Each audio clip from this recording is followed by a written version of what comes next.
So let's bring in David Mulroney now. He was Canada's ambassador to China from 2009 2012, joining me today from our downtown Toronto studio. Hi, David. Thanks for coming on the program. Good to be with you, Jennifer.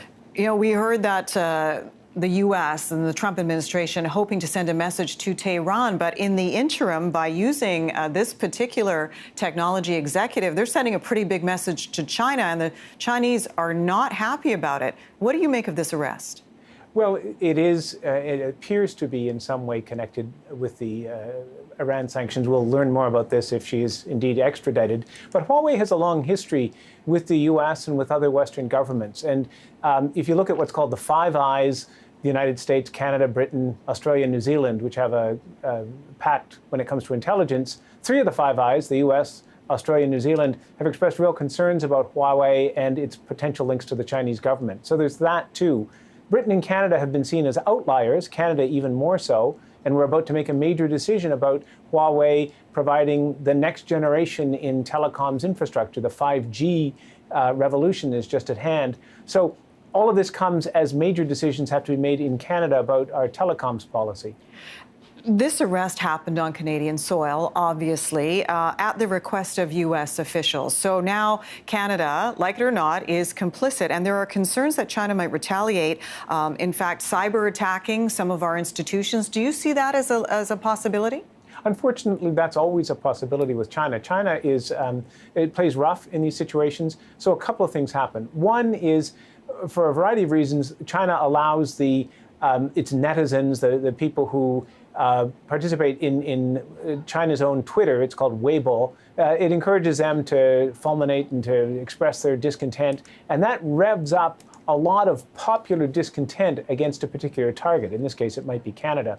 The Chinese government also takes tit-for-tat retaliation sometimes against foreign nationals when one of its nationals has been caught up in a scandal, in espionage allegations, or something like this Iran sanctions allegation, if that's true. So we should be ready for some kind of retaliation, official or unofficial.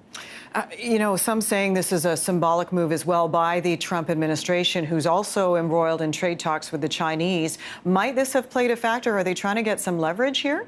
Well, you know, the great irony was that Madame Meng was transiting Vancouver just as the president and President Xi Jinping of China were concluding their talks to end or to bring a stalemate or to a truce in the trade war between China and the U.S. So the timing was very unusual.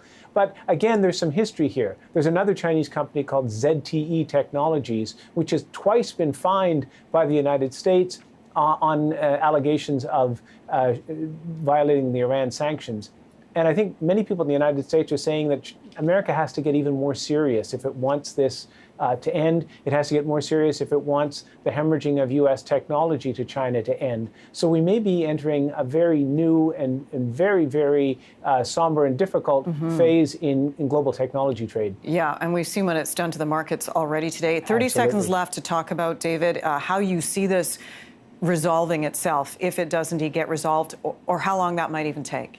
It's really hard to say. One analyst said, you know, the United States is like the barking dog that catches the car. It doesn't know what to do with it. So America's going to have a big challenge if it does indeed succeed in extraditing Madame Meng. And if she is indeed put on trial, that means a long, bumpy, very negative situation in terms of U.S.-China relations. Canada's going to get caught up in that. David Mulroney, Canada's ambassador to China from 2009 to 2012. Really appreciate your insight. Thank you, sir. Thank you very much.